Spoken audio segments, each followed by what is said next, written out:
It's Shelley Wade. I'm in the studio here at 94.7 The Block with Shyne. From Belize.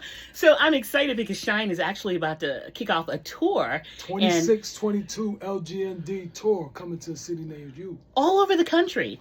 Here in Jersey City, because you already did Brooklyn, where you're from. I did Brooklyn. Of course, born in Belize, but grew up in Brooklyn, East Flatbush, right? That's right, Big Flatbush. And he grew up passing King's Theater, never imagining that one day they would refurbish it and he would be performing in it like you did earlier this year, right? Indeed, sell out.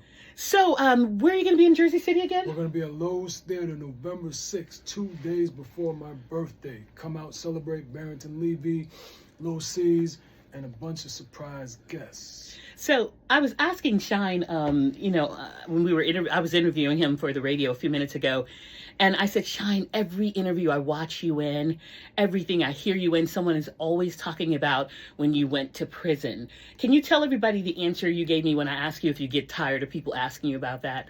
Oh, I mean, there's so much more to me than that experience, but I appreciate freedom of the press, so I never want to suppress a journalist or a personality from asking, because I guess everyone has a different audience. But for me, I just embrace that as fuel to keep working harder and harder and creating bigger and bigger moments, so that is not even thought about at a certain point. But it doesn't bother me. There's so much more we could talk about my time as the next Prime Minister in waiting. I think you're going to be the Prime Minister. I think you're going to do it one day. We could talk about these new albums that are coming out with Dr. Dre and Swiss Beats and Hit Boy and Boy Wonder, Timberland and RZA and Polo the Don. We could talk about my #1 documentary, The Honorable Shyne, that's on Hulu. We could talk about my memoir that's coming out next year. Memoir? My TV series that's coming out in 2028. My resorts in Belize. The Brooklyn Chop House we're opening in Belize. There's just so much to talk about. But everybody wants to talk about prison. But I was saying to you, it's hard to tell your story without talking about prison, because just when you were about to release your first album, all of that started going down. So it's hard to tell your story without it, but like you said, there's so much more to your story. Indeed. So I wanted to ask you some rapid fire questions. So just give me the first answer that comes to your mind. Sure. What's the worst piece of advice that anybody has ever given you and you unfortunately followed? Oh, I was going to say I didn't follow. Well, you can give me that one too. Yeah, so there was someone that was close to me. I thought they were close to me when I entered politics. Mm-hmm. They were actually the person that encouraged me to enter politics. Mm-hmm. But then the constituency I went into, they kept telling me, you're wasting your time, you're wasting your time. The person that I was succeeding was never going to retire. They're going to have to bury him in the National Assembly. And I refused to listen, and I got elected to Parliament. So if I'd have listened to that person... Worst advice ever. Yes, okay, so if your entire career could only be summarized by one movie title, what would it be? Indefatigable. Oh, really? Yeah. Okay. And what is the one song that instantly puts you in a good mood if you're not having a good day? Bob Marley. What Bob Marley said? It would be a Bob Marley song. Anything by Bob. Could You Be Loved? Yes. Is there an artist or a song that people might be surprised that you like?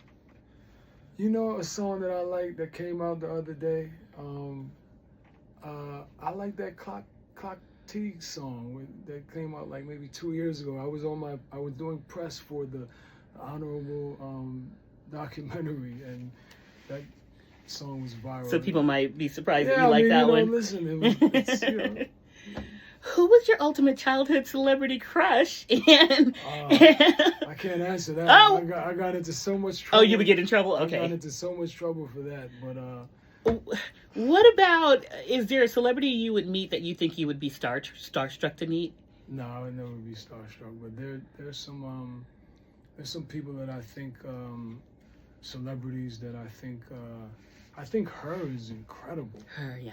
Yeah, I really think she's incredible. I think Kalani's incredible too. Mm-hmm. Yeah, those are two singers that. Her and Kalani, yeah, okay. Incredible. What is a skill or hobby that you have that a lot of people might be surprised that you have it? A skill or hobby? I recently learned how to play tennis. Really? Yeah. Are you good at it? I was playing against someone, and I think she let me beat her 2 sets. Okay. Back to back. I think she just got tight, like, because obviously I never played tennis before. Uh-huh. And she plays. She has an instructor. So I think she let me beat her. But Okay. if I'm coming back to New York to go to U.S. Opening. Because now that she introduced me to it, Have you ever been to the U.S. Open? No. So I mean, listen, going to that stadium, it's always so check that out. magical. But, it is always so magical. What I like about tennis, I correlate everything with life, and tennis is life. If you hit the ball too hard, you're gonna go outside of the line. You gotta know how to finesse things. Everything is skill. Everything is approach. You can't do too hard. But then you see the professionals, they hit the ball hard, but they hit it with a focus. So it goes hard, but it doesn't go past the line. Yeah. So, and that's the art of life. You can't just be unhinged. You have to know how to be restrained, but you can still be unlimited and restrained at the same time. Okay, so don't be unhinged, but do be unlimited. Aha. Okay, and final question. What is the most surreal I've made it moment that you've ever experienced? I kind of have a feeling I know what you're going to say, but like, you just kind of stopped and go, man, I've done this. When my album came, I would say before the album came out, I never forget, I think we were at like a Grammy party. And I was in the bathroom, and I just like, man, damn, God, like, thank you. Because fortunately for me, I came into the industry as part of one of the greatest, record labels at the time. One of the greatest machines at the time. And Puff was, like I said, he was like Michael Jackson. And I was, I came in, I got the most money, I got the most everything, and everyone was looking at me that I was the Kobe, I was the LeBron coming out of high school. That was a surreal moment to go from delivering messages all throughout Manhattan in buildings such as this, sleeping on my mom's couch, drinking water to quench my hunger pains. Wow. To flying on private jets and Beverly Hills bungalows and Four Seasons here in Manhattan and just living that life. It was like, wow. Like when you were a message delivery guy, did you do it on a bicycle? Yeah, on a bicycle. Can you believe now since the pandemic, all of the bikes you see on the streets now? It's crazy. Yeah.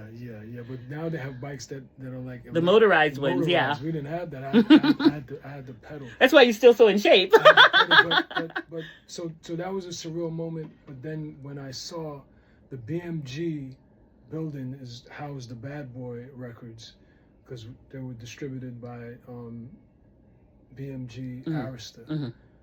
And Virgin Megastore was on the bottom floor of the BMG building on Times Square. Yeah. And every week, the new albums, they would have their poster right on Times Square. And I got a picture, I showed it to you when we finished.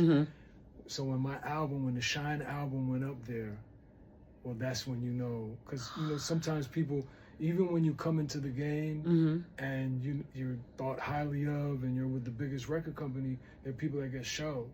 There are people whose albums never come out. Yeah. There are people whose album comes out, but it's like, whatever. I had the #1 song in New York, the Bad Boys, was burning the charts. It was a top 10 in the country. That Shyne album, when I looked Times Square, that was one of those I made it moments. That was, One more question. Yeah. When you first came out, they made such a big deal about how you sounded like Biggie. First of all, did you think you sounded like Biggie as much as everybody thought? Well, I sound like me. Well, that's what they made such a big. I mean, especially, I don't know, maybe it was like a marketing thing. No, it wasn't a marketing thing. But I'm saying that they were putting that out there. No, I don't. The record company definitely wasn't doing that. Okay. I mean, if you listen to Black Rob has a husky voice. That's just life. You know, Okay. people thought R. Kelly was trying to be Aaron Hall from God. It's just, it happens that way. You know, there are many singers, there are many rappers. The Game has a husky voice like He mine. does, doesn't The he? Game will tell you that I inspired him. Uh-huh. And in fact, Dr. Dre that reached out to me to do a song with The Game when he was first coming out. But having similar baritone is not the same. You listen to the Shyne album doesn't sound like anybody. Yeah. I switch flows every 4 bars. Yeah. And, you know, my wordplay, my entendres and metaphors are second to none. So whatever you may think when you first hear it, obviously you have to liken someone to someone. You have to liken Kobe to Jordan. You got to liken whoever to whoever. I think it's human nature, but then again, you embrace the challenge. And so the challenge for me was to show people that I am distinctly me, and the baritone still rings. As a matter of fact, when I walked out at King's Theater, and you know, standing room only, 5,000 people, and I'm there, America. They went crazy when they heard that voice, and it's you know, it's the same voice. It's not like I changed my voice when we're doing an interview. When I was going No, to it's the same. It's the same And thing. you have such a unique voice. It's been so 26. unique. It's been 26 years. Yeah. You listen to me in Parliament. If you go on my Instagram, you'll hear me in Parliament with the same baritone when I'm vociferously opposing bad policies from the government. It's me. Shyne hanging out in the 94.7 The Block Studios. 2622 LG&D tour coming to a city near you. Make sure you visit Belize. By the way, there's also an album coming out, you guys. Can you name some of the producers? So the Honorable album is coming out in November. Dr. Dre, Swiss Beats, Timbaland, RZA, Hit Boy, Boy Wonder, Polo the Don, Heatmakers. Already sounds like a classic. Classic album, so look forward to that. And make sure you visit Belize. Have on green today because the 22nd anniversary of the Godfather Buried Alive album was on Monday, August 10th. So we celebrate that. So The anniversary. look forward to seeing you so we can celebrate Godfather Buried Alive and the Shyne album and some of the great remixes that I've done. Usher, Keisha Cole, Faith Evans, 112, Total. Yeah. Shyne in the studio. I'm Shelley Wade. Thanks for stopping by. Perfect.